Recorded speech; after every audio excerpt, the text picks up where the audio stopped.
This story hits differently when you picture it in modern terms.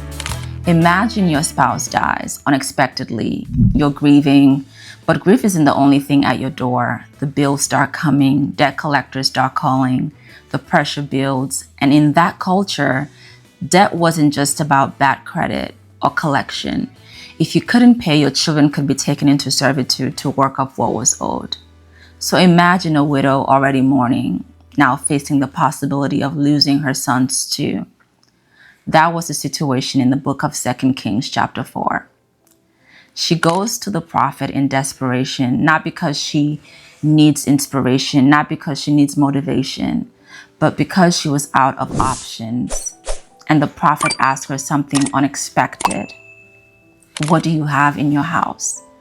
At first the question almost feels insensitive because when you're overwhelmed, you're struggling, you're grieving, unemployed, uncertain, rebuilding, the last thing you want is to take inventory of what's left. You're more focused on what you lost. So her answer sounds almost defeated. Nothing except a small jar of oil. In other words, I don't have enough. I don't have resources. I don't have connections. I don't have security. I don't have what other people have. Just oil. Ordinary. Small. Easy to overlook. But the surprising thing about the story is this. The miracle wasn't dropped out of the sky. The multiplication started with what remained. That small thing she almost dismissed became the thing that sustained her family, paid her debts, and changed her future. And whether someone believes in God or not, I think there's something deeply human about that, because many of us underestimate what we already carry. We overlook the skill that came from surviving hard seasons, the wisdom developed through failure, the ability to connect with people, compassion, leadership, creativity, resilience, experiences we wish we never had, ideas we kept delaying because they seemed too small. We assume transformation has to arrive looking dramatic. More money, more followers, a new title, a different life. Meanwhile, maybe the better question is, what is already in your house? What is already in your hands?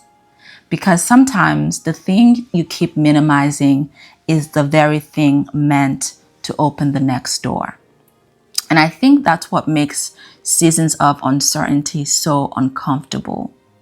When plans fail, when careers shift, when relationships change, when the version of your life expected disappears, you start questioning everything. Not just what should I do, but what am I if life doesn't look the way I imagine? Who am I? And that's deeper because sometimes redirection feels like loss before it feels like purpose. Sometimes growth looks like slowing down, starting over, grieving old expectations, rebuilding quietly, letting your identity exist beyond achievement. And if you've ever gone through a season where everything familiar was stripped away, you know how painful that can be. But often we understand those seasons only in hindsight. Later you realize what I thought was failure was preparation. What I thought was rejection was protection. What I thought was the end became a different beginning. For me, this story keeps bringing me back to one thought. Maybe we spend so much time asking for something new that we overlook what's already present. Maybe the thing you survived has value. Maybe the skill you learned in one season belongs in another. Maybe the small thing isn't small at all. Maybe it's seed. And maybe this season is not proof you failed. Maybe it's evidence that your story is still unfolding. Because sometimes life empties your hand of what you expected, only to teach you the value of what remained.